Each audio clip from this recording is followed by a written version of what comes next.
Bismillahirrahmanirrahim. Babun fil yaqini wat tawakkal. Ila hadratin Nabi sallallahu alaihi wasallam. Al-Fatihah. A'udzu billahi minasyaitonir rajim.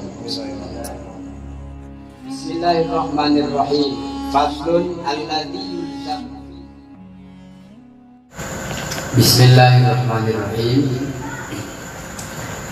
Babun fil yaqini wat tawakkal.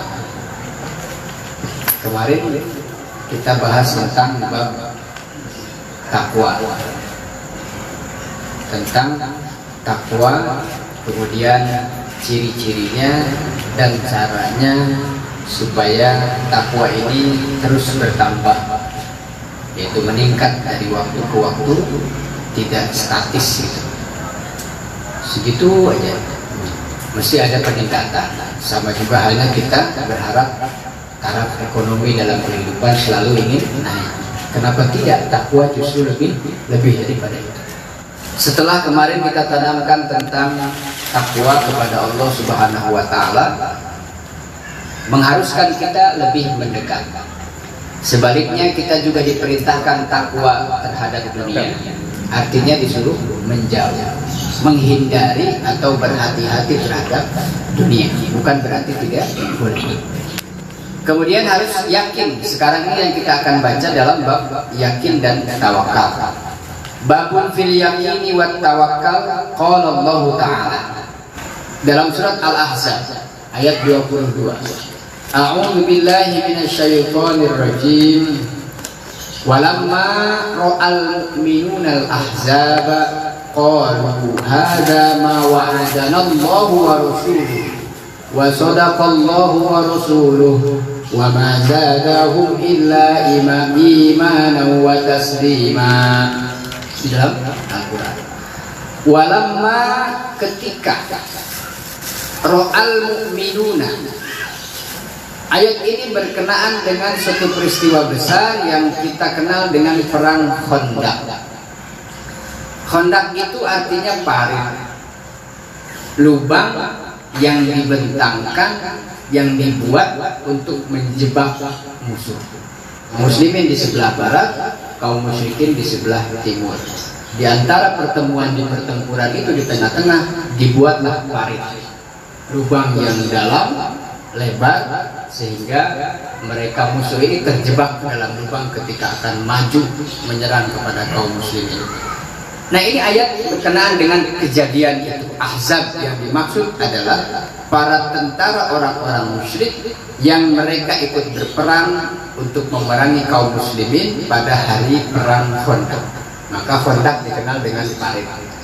Dan gagasan itu diinisiasi oleh sahabat Rasulullah yang cerdas, namanya Salman Al-Farisi. Sudah pasti Rasul adalah ahli strategi, ahli dakwah, ahli ekonomi, dan menguasai di segala bidang. Maka cukup dengan kalimat Allah dalam Quran, Allah menjadikan Rasulullah sebagai suri teladan, itu dalam segala hal, zahirnya, batinnya, sepak terjangnya, perjuangannya, kesabarannya, menghadapi kehidupan pribadinya, keluarganya, masyarakatnya, perannya di lapangan, di medan pertempuran, sampai nanti di akhirat tetap pimpinannya ya Rasulullah itu. Bahkan sampai manusia pertama nanti Nabi Adam alaihissalam, sampai manusia terakhir hari kiamat. Tetapi dalam perang Khandaq ini kemudian Rasulullah bijaksana. Adakah di antara kalian yang punya ide gagasan sementara kita tahu bahwa kekuatan musuh jauh di atas kita? Maka ayatnya, lamma ra'al mu'minuna al-ahzab, ketika orang-orang mukminin ini kaget melihat kekuatan musuh yang begitu besar, 3 kali lipatnya daripada kaum muslimin, 3.000 pasukan kaum muslimin, sebanding tidak dengan 10.000 kaum musyrikin. Dari hitungan jumlah di atas kertas gitu. Ini dalam hal ini Rasulullah kemudian bertanya kepada sahabat. Kemudian Salman Al-Farisi punya ide yang bagus, dibikinlah parit. Orang-orang mukminin kaget melihat kekuatan musuh, Qalu hada ma wa'adana Allahu wa rasuluh. Mereka orang-orang mukmin mengatakan, inilah saatnya apa yang telah dijanjikan oleh Allah dan Rasulnya. Di saat kekuatan manusia tidak lagi bisa dijadikan andalan, di saat jumlah tidak lagi bisa untuk mengungguli kekuatan lawan, apa yang bisa dilakukan selain yakin kemudian pasrah? Apalagi? Nah, maka pada saat itu mereka mengatakan, qalu hadza ma wa'adana Allah. Inilah apa yang telah Allah janjikan dan Rasulnya kepada kita semua. Wa sadaqallahu wa rasuluhu. Dan maha benarlah Allah dengan segala firman-Nya, juga Rasulnya yaitu Muhammad SAW dengan segala sabda-sabda yang disampaikan kepada sahabat. Apa yang Rasulullah mengatakan? Sabar, innallaha ma'ana. Ketika dengan Abu Bakar, la tahzan, jangan khawatir, innallaha ma'ana. La takhaf, jangan takut, wala tahzan. Sering Rasulullah. Dan keyakinan itu menjadi nyata. Maka keimanan, keyakinan tingkat sahabat ya jauh di atas kita sebetulnya. Kalau dihitung tadi kita bicara hitungan kertas, di atas kertas. Wa ma zadahum illa imanan wa taslima. Dalam keadaan terdesak seperti itu, tidak ada yang bertambah kepada mereka kecuali imannya semakin naik, kepasrahan kepada Allahnya semakin muncak. Kita dalam posisi punya masalah, dalam kondisi punya beban hidup yang belum kunjung usai, selesai masalah yang dihadapi, bukan kemudian semakin drop, bukan turun, capek, sholat nggak sholat, ngaji nggak ngaji, gini-gini baik, kita nggak ada perubahan sama sekali. Doa sama doa, udah minta ke ini ke sana, ya gini-gini aja, mana perubahan? Semakin turun. Nah, ini yang tidak boleh. Mesti dalam keadaan seperti itu semakin yakin bahwa ketika kita tidak bisa berbuat apa-apa, coba renungkan siapa yang kita nih bisa berpikir tidak berbuat apa-apa, yang masih mengaktifkan fungsi otak itu siapa? Sampai kita sampai kepikiran, saya sudah tidak bisa apa-apa.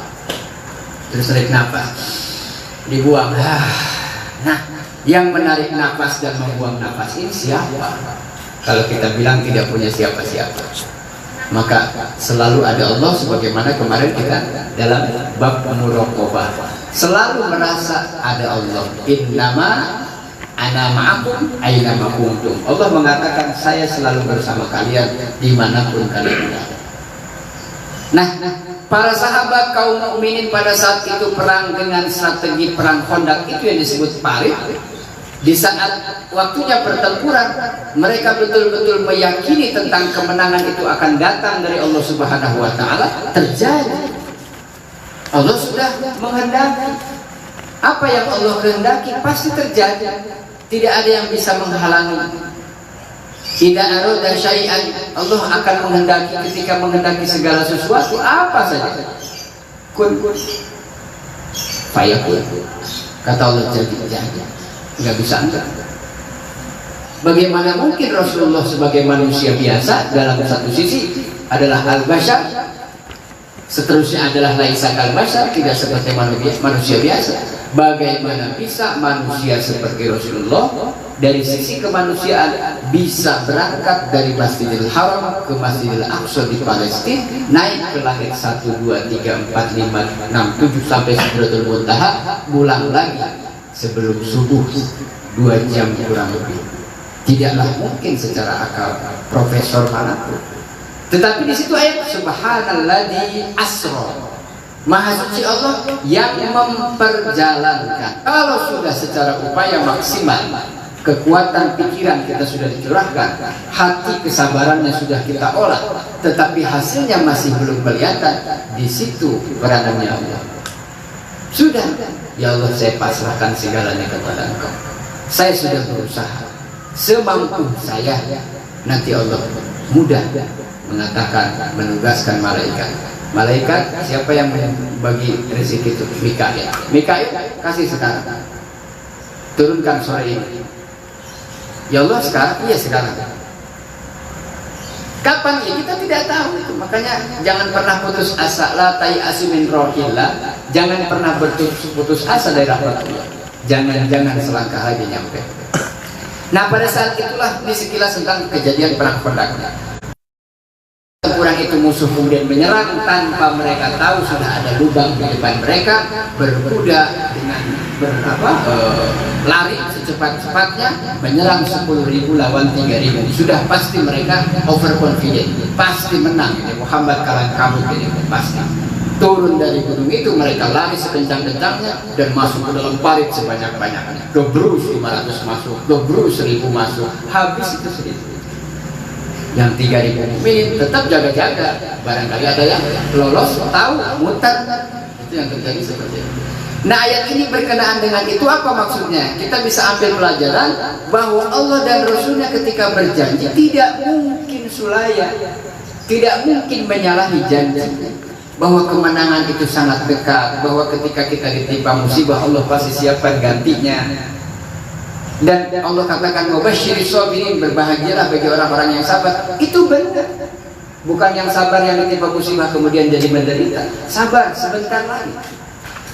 Wa qala ta'ala, di ayat lain Allah mengatakan tentang keyakinan ini, alladzina qala lahumun nasu innan nasa qad jama'u lakum fakhshawhum fazadahum imanan wa qalu hasbunallahu wa ni'mal wakil. Ketika orang-orang mereka mengatakan sesungguhnya manusia, musuh-musuhnya orang Islam pada saat itu dikumpulkan untuk menyerang kalian, fakhshawhum, kemudian orang-orang mukmin merasa ketakutan, justru disitulah fazadahum imana, imannya justru bertambah. Mereka cukup mengatakan hasbunallah wa ni'mal wakil. Itu yang kita baca setiap tahlil ada di situ, hasbunallah wa ni'mal wakil. Cukuplah Allah yang akan memenuhi kebutuhan kita, wa ni'mal wakil, dan Allah sebaik-baik yang menjadi wakilnya manusia dan siapapun makhluk di dunia ini. Faqalabu bi ni'matin minallah, kemudian mereka kembali mendapatkan nikmat dari Allah Subhanahu wa taala, ay raja'u bi nikmatis salamah ma'al ajril azim. Sudahlah Allah selamatkan dari bala bencana pertempuran perang yang berkecamuk, diberi juga kemenangan, juga pahala yang besar di sisi Allah Subhanahu wa taala. Siapa yang gugur di medan perang itu kemudian menjadi syuhada, masuk surga tanpa dihisab. Siapa yang selamat, semakin naik iman dan ketakwaannya kepada Allah, semakin semangat membantu perjuangan Rasulullah. Kemudian faqalabu wafatin lam yamsashum, mereka tidak ditimpa bencana apapun, wattaba'u ridwanallah, mereka mendapatkan keridhaan Allah, wallahu dzu fadlin adzim, sesungguhnya Allah memiliki keutamaan yang agung. Wa qala ta'ala, di ayat berikutnya tentang yakin dan tawakal, Allah berfirman, wa tawakkal 'alal hayy alladzi la yamut. Bertawakallah, menyerahkan dirilah kalian, berserah dirilah kalian kepada Zat yang maha hidup, alladzi la yamut, Zat yang maha hidup tidak pernah mati, Zat yang maha ingat tidak pernah lupa, Zat yang maha tepat, Zat yang tidak pernah meleset, Zat yang tidak pernah luput dari pengawasan. Jadi siapa yang kita akan menjadikan tempat untuk berpasrah ini kecuali kepada Allah? Saya titip, mungkin yang kita titipin orang ini bisa saja lupa.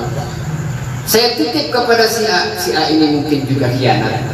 Tetapi titip, minta kepada Allah perlindungan dan apapun kebutuhan kita, maka Allah cukup menjadi Zat yang tidak pernah mati ketika kita bertawakal kepada Allah Subhanahu wa taala. Wa qala ta'ala wa 'alallahi falyatawakkalul mu'minun, dan kepada Allah lah maka bertawakallah orang-orang beriman itu.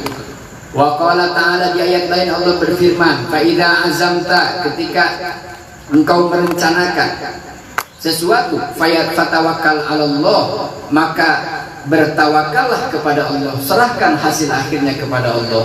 Faidah azamta, ketika melakukan satu rencana, ada punya satu rencana yang baik, maka rencanakan sebaik-baiknya, kerjakan rencana itu, kemudian hasil akhirnya fatawakal 'alallah. Wa may yatawakkal 'alallahi fahuwa hasbuh. Apa balasan dari Allah bagi orang-orang yang bertawakal? adalah siapa yang bertawakal kepada Allah fahuwa hasbuh, maka Allah pasti akan cukupi kebutuhan hidupnya. Catatannya adalah kebutuhan hidupnya, bukan keinginan. Kalau kebutuhan hidup itu, saya sering contohkan makan 10.000 pakai ayam padang misalnya. Tapi kan kalau minumnya air putih kurang mantap, ya botol airnya nambah berapa? 4.000 apa 5.000. Habis itu kalau nggak Samsu kayaknya nggak tombol. Nambah 5.000 lagi jadi 20.000. Habis itu kuehnya buat cuci mulut. Jadi 50.000 itu. Harusnya cuma kenyang doang cukup 1.000. Ini beda keinginan dan kebutuhan. Kewajiban daripada kita sebagai orang yang bertawakal adalah mereka yang menyerahkan segala urusannya kepada Allah. Kebutuhannya Allah pasti penuhi. Wa qala ta'ala innamal mu'minuna alladziina idza dzukirallahu wajilat qulubuhum. Dalam surat Al-Anfal, sesungguhnya orang-orang yang beriman adalah siapa mereka? Orang-orang yang apabila dzukirallah, disebut, dituturkan, disampaikan tentang kemahakuasaan, kemahabesarannya Allah, wajilat, spontan.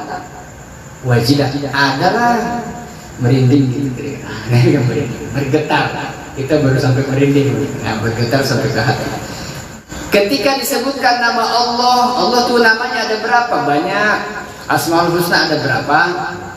Ada 99, 100 dengan 8 Allahnya itu ya.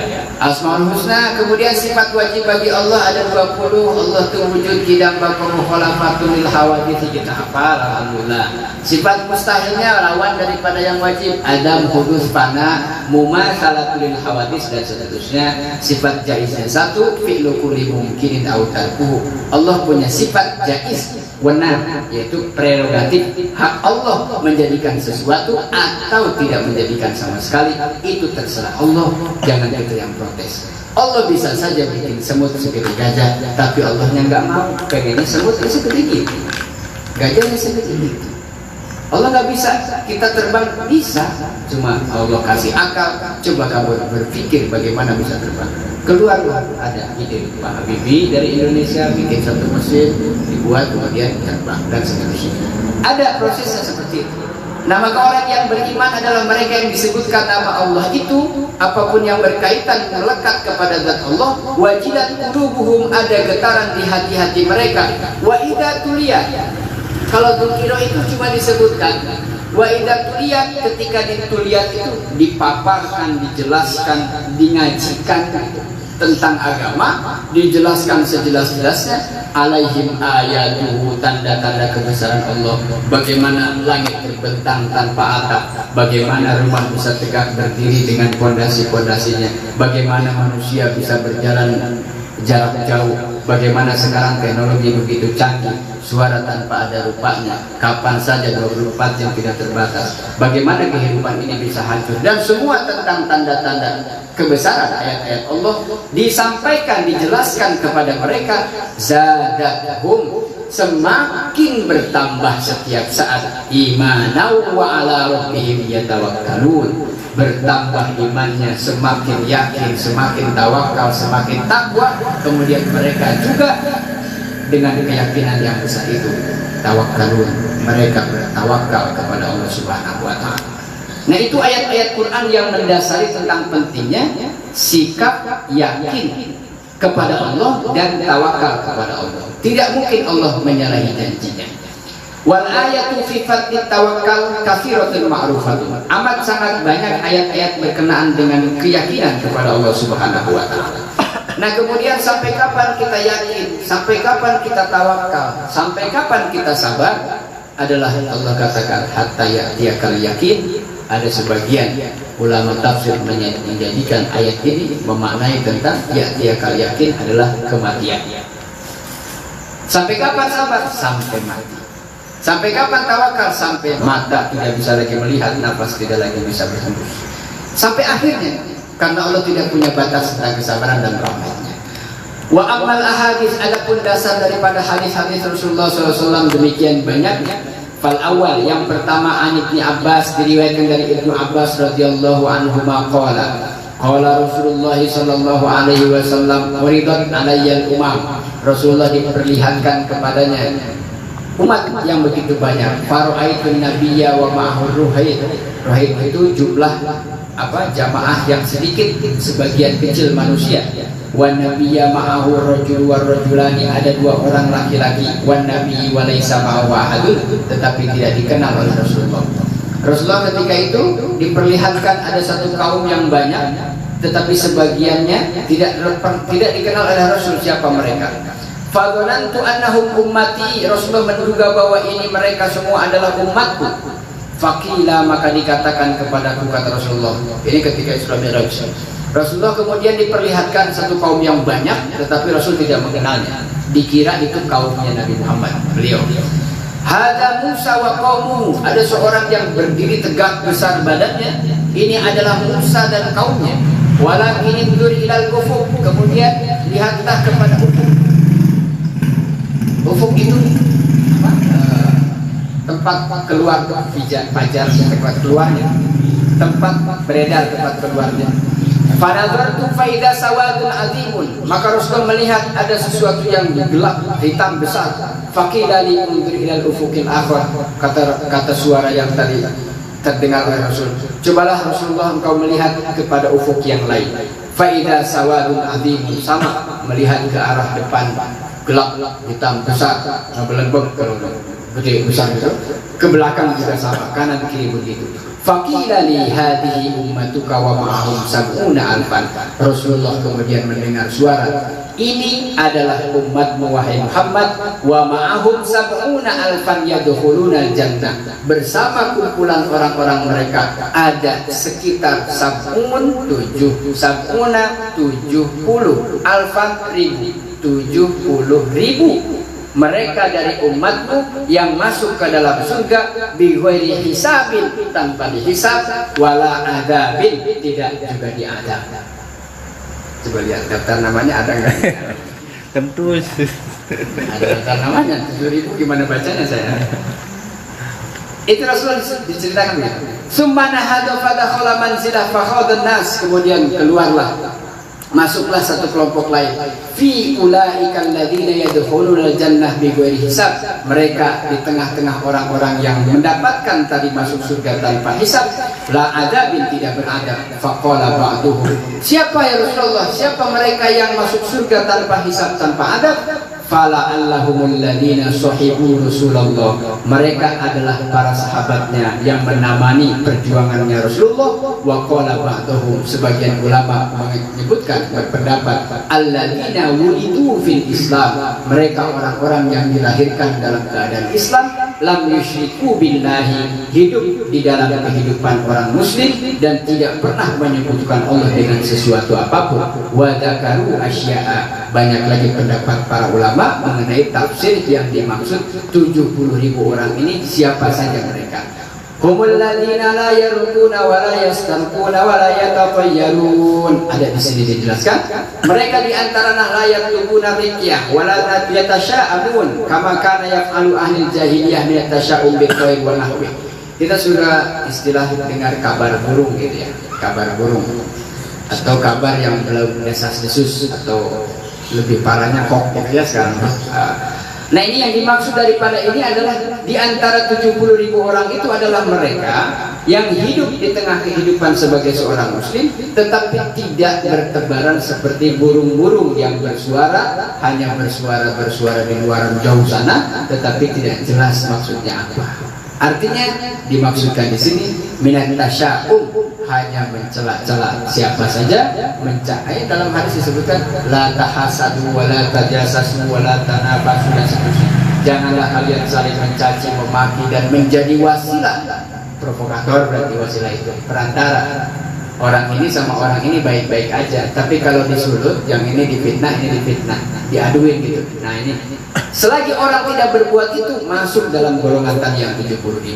Anta minhum, kata Rasulullah. Iya, kamu itu bagian dari mereka. Nah itu enak kalau sudah terdaftar namanya. Kata Rasulullah, bukan sah, kamu namanya sudah ada di situ. Sudah ada di 70.000 orang.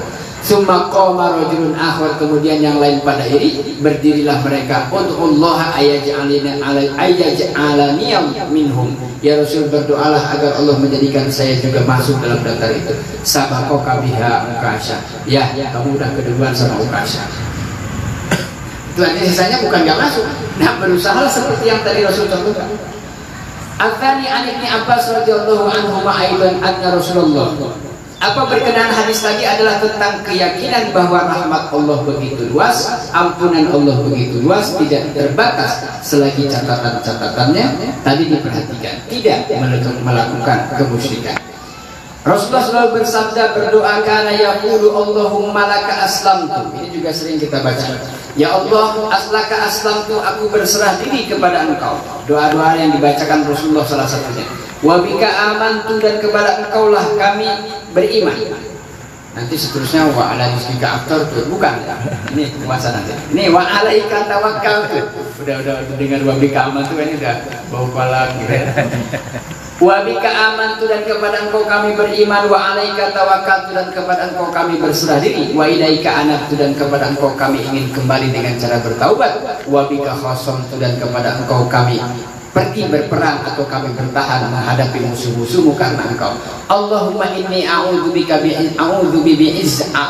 bi'izzatika. Aku berlindung kepada Engkau dengan keagunganmu. La ilaha illa anta antudillani. Tidak ada Tuhan selain Engkau, maka berikanlah, janganlah Engkau menyesatkan kami. Antal hayyu, Engkau yang maha hidup, alladzi la yamut, Engkau yang tidak pernah mati. Wal jinnu wal insu yamutun, muttafaqun alaih. Sementara minta tolong kepada jin, walaupun ada ditolong dikabul, jin juga mati. Wal insu, kepada manusia juga ada, tetapi manusia juga mati. Lakin Allah, tetapi Allah Subhanahu wa taala la yamutu, tidak akan pernah mati. As-salisu an Ibnu Abbas radhiyallahu anhuma aidan qala hasbunallahu wa ni'mal wakil. Qala Ibrahim, itu yang dibaca juga oleh Nabi Ibrahim alaihi salam. Hina ulqiya finnar, ketika diperlihatkan neraka. Qala Muhammadun, Rasulullah juga mengatakan hal yang sama. Ketika Isra Mi'raj, dibukakanlah seluruh apa yang gaib kepada Rasulullah, surga, neraka, kehidupan barzah dan seterusnya. Kemudian ketika diperlihatkanlah neraka, Rasulullah berdoa, innan nasa qad jama'u lakum fakhshawhum fazadahum imana wa qalu hasbunallahu wa ni'mal wakil. Tidak usah khawatir bagi umatnya Rasulullah, karena sesungguhnya orang-orang yang takut kepada sesuatu, disitulah kesempatan untuk bisa meningkatkan keyakinannya kepada Allah, tawakalnya kepada Allah. Fazadahum, maka mereka bertambah imannya. Wa qalu, banyak-banyakin baca hasbunallah wa ni'mal wakil, ni'mal maula wa ni'man nasir. Wa fi riwayatin lahu aidan kana akhir qaul Ibrahim, itu juga tentang api yang akan membakarnya, bahwa bagaimana Nabi Ibrahim begitu selamat dari kobaran api yang menyala-nyala. Bagaimana juga Nabi Musa alaihi salam dikejar oleh tentara yang secara hitungan akal tidak mungkin bisa selamat. Apa kuncinya? Adalah yakin. Kuncinya yakin, bukan nekat. Beda kan? Yakin itu dengan perhitungan. Kalau nekat gimana tandah, itu nekat. Tapi kalau yakin itu, kalau gini gimana nih? Udah oke, yakin. Nah, maka yang terjadi pada Nabi Ibrahim bukan berarti apinya mati. Dihancurkanlah itu berhala-berhala semua. Singkat cerita, di sidang Ibrahim, satu-satunya pemuda yang gak ikut menyembah bersama pemuda-pemuda lainnya di negara itu. Rakyat berangkat kecuali Ibrahim. Nah, ini dia sudah pasti, gak mungkin yang lain. Diambil Ibrahim, disiapkan tungku yang besar. Setelah disidang, tanyakanlah kepada berhala yang besar itu, karena dia yang pegang gada, yang pegang kampaknya ada di situ, di lehernya gantung. Raja Namrud bilang, kamu nggak pakai otak Ibrahim. Dia itu patung, nggak bisa ngapa-ngapain, apalagi ngancurin patung teman-teman lain. Kalau begitu, kenapa disembah? Jadi yang nggak ngotak siapa lagi? Itu singkat cerita, raja ego, gengsi lah, nggak mungkin kalah. Sudahlah, pukulkan kayu bakar. Nah, di saat itulah Nabi Ibrahim diikat di satu tiang, kayu bakar ditumpukan sekeliling badannya sampai menghubung ke atas, dinyalakan apinya. Di saat itu apa yang dilakukan Nabi Ibrahim? Kalau kita meronta-ronta, minta lepaskan, tolong lepaskan, atau bagaimana? atau walau diam-diam tapi buka-buka ikatannya gitu, atau buka-buka. Enggak, Nabi Ibrahim pasif seperti Nabi Muhammad ketika diangkat ke surga. Diamnya Nabi Ibrahim mengundang Allah menolong. Jadi kalau lagi nggak bisa ngelakuin apa-apa lagi, udah diam sebentar, sabar, diam aja, diam dulu. Jangan langsung, wah mau begini, nekat, enggak, jangan, tenang sebentar. Di saat itu barangkali Allah datang. Nah di saat itu apa? Ya naru, hei api, kata Allah, kuni. Nah kalau laki-laki yang mudzakkar kun, tidak ada syai'un yakul kun, enggak kuni fayakun gitu, enggak kun. Kalau yang ini hei api, ya naru kuni, jadilah engkau bardan, hei api, jadilah kamu dingin. Wassalamun ala Ibrahim, agar Ibrahim selamat. Apinya menyala, bukan nggak nyala. Kalau kita selamat mungkin apinya nggak nyala atau kayunya basah. Ini enggak, nyala berkobar sampai habis, itu jadi debu. Nabi Ibrahim terlihat nampak, tak satu pun pakaian sehelai rambut yang terbakar. Bukan apinya nggak panas, tapi Allah cabut sifat panas dalam api supaya Ibrahim selamat. Silahkan mau berkobar, mau warna merah, mau biru, saya cabut sifat panas. Nabi Ibrahim selamat karena keyakinannya kepada Allah setingkat Rasulnya Allah, sudah diam saja. Diam, maka Allah turun pertolongan. Nah setelah itu juga sama Nabi Musa, apa dikuasai dulu ayatnya, diamalkan. Nabi Musa bin setiap hari misalnya membaca ayat tentang bagaimana memukulkan tongkat. Tidak ada latihan karena mukjizat itu datang di saat Allah melihat tidak bisa lagi diungguli oleh kekuatan manapun, supaya orang melihat keanehan itu, kehebatan kekuasaan.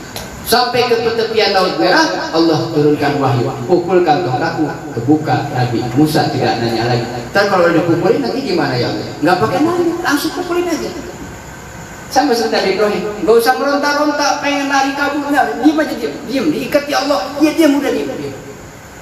Ini apinya udah nyala, dia diam sudah. Apinya nyala tapi dingin. Kalau dingin kan enak. Nah itu makanya penting keyakinan dalam hidup kita, bukan hanya dalam soal ibadah saja yang mahdoh ya. Sholat harus yakin diterima, enggak yakin diterima sudah. Yang penting syarat rukun penuh. Kemarin salah wudhunya, sekarang diperbaiki. Kalau diperbaiki diterima, ada hair nanti. Aduh dia susulan. Nah siapa tahu kebaikan yang sekarang kita lakukan ke depan nanti bisa nutup kekurangan yang kemarin-kemarin kita tinggalkan. Nah keridhaan Allah itu luas, maka jangan pernah khawatir bahwa ibadah kita yakin kepada Allah, yakin diterima, maka tetap berdoa Allahumma taqabbal minna sholatana, puasanya, sholatnya ya Allah minta diterima ya. Kalau nggak diterima, aduh sayang banget ya, buat apa kerja capek tegak pakai kata sudah. Nah maka keyakinan dan tawakal kepada Allah menjadi kunci keberhasilan menjaga iman kita jangan sampai rusak cuma karena pengaruh-pengaruh yang sesaat. Sekarang kita meningkat pada menambahkan keyakinan dan selalu bertawakal kepada Allah Subhanahu wa Ta'ala. Yang tidak boleh itu overconfident, berlebihan dalam hal percaya diri. Pede bagus, tapi kalau berlebihan jangan. Saya ucapkan terima kasih bila taufiq wal hidayah. Untuk selanjutnya saya serahkan sekaligus untuk nanti doa kepada Pak Ustaz. Saya Al-Fatihah. Bismillahirrahmanirrahim. Faslun alladzi